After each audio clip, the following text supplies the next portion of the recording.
Students, अगले question की तरफ बढ़ने से पहले चैनल को लाइक करें। आप कमेंट कर सकते हैं। इसके अलावा मेरे चैनल को भी सब्सक्राइब कर लें और सब्सक्रिप्शन से ये होगा कि मेरी आने वाली वीडियोस आप तक पहुंचती रहेंगी। बेल आइकॉन को ज़रूर हिट करें और इसके अलावा सबसे बढ़कर इस चैनल को प्रमोट करने के लिए शेयर ज़रूर करें। आप I really wish you all people are fine. Students, आज हम बात करेंगे टेस्ट योरसेल्फ 5.4 की और जल्दी से चलते हैं पहले क्वेश्चन की तरफ।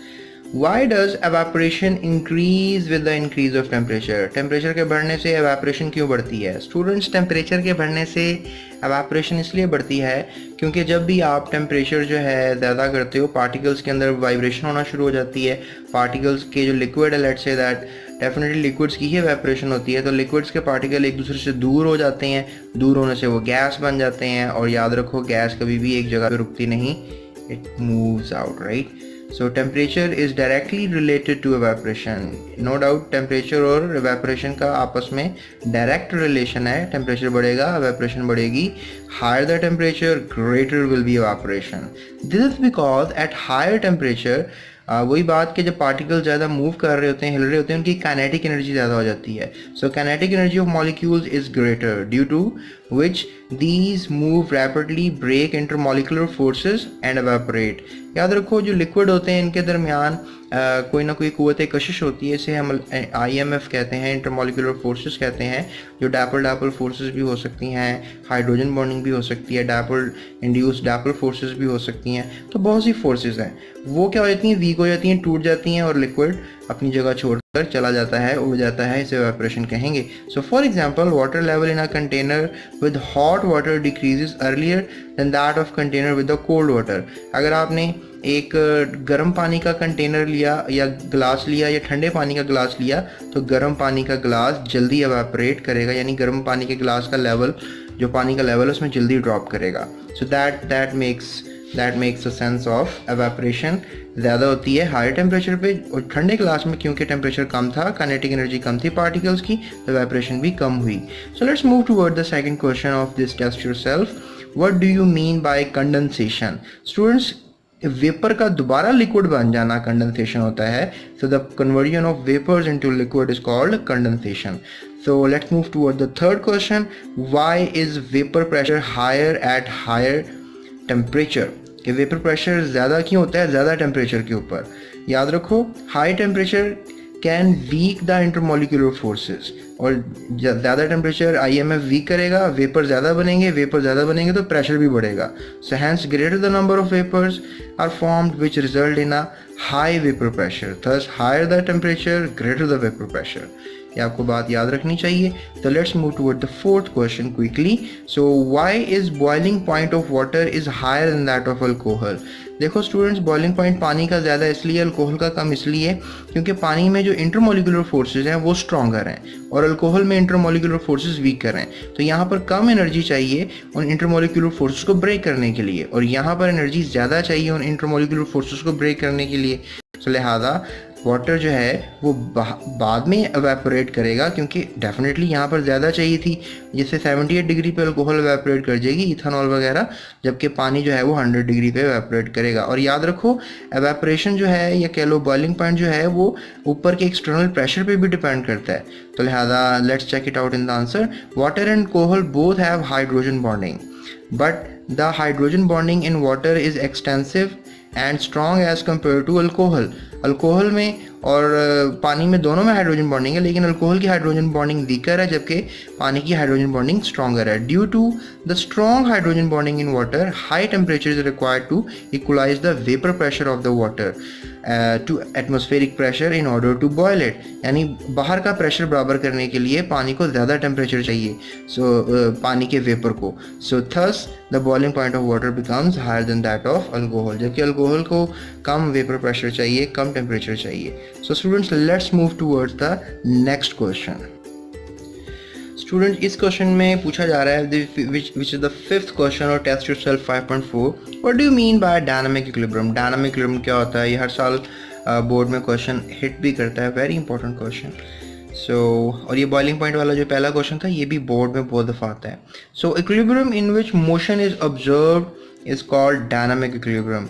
ऐसा इक्विलिब्रियम जिसमें मोशन को ऑब्जर्व किया जाए वो डायनामिक इक्विलिब्रियम है। For example the stage of vapour pressure of a liquid, evaporation and condensation in a state of dynamic equilibrium. यानी आप कह लो कि आपके पास अगर एक बाउल है, उसमें लिक्विड है और जितने वेपर बन रहे हैं उतने ही वेपर कंडेंस होकर लिक्विड बन रहे हैं, तो इसका बनना, इसका कंडेंस होना दोनों एक ही रेट पे काम चल रहा है, तो इसको हम कहेंगे डायनामिक। डायनामिक का मतलब होता है मोशन, मूवमेंट। इक्विलिब्रियम बराबरी, यानी मूवमेंट भी है बराबरी। जैसे दो ट्रेन्स आपस में दौड़ रही हैं एक दूसरे ट्रैक पर और दोनों ही स्पीड में बराबर हैं, और आपको लग रहा है कि साथ वाला पैसेंजर जो दूसरी ट्रेन में है वो बिल्कुल नहीं हिल रहा, हालांकि वो भी ट्रेन मोशन में है, लेकिन उसका मोशन आपकी ट्रेन के मोशन के बराबर है, इसलिए दोनों ट्रेन हैं डायनामिक इक्विलिब्रियम में। तो आई होप ये आप समझ रहे होंगे कि जितने वेपर्स बन रहे हैं उतने कंडेंस हो रहे हैं, ये चीज़ें मोशन में हो रही हैं और बराबरी पर हो रही हैं, तो that makes a dynamic equilibrium. So liquid evaporate होना, वेपर्स बनना और वेपर्स का कंडेंस होकर लिक्विड बनना, इसको हम डायनामिक इक्विलिब्रियम कहेंगे। So students, let's move towards the 6th question of this test yourself. Student, इस क्वेश्चन में पूछा जा रहा है why are the rates of diffusion in liquid is slower than that of gases.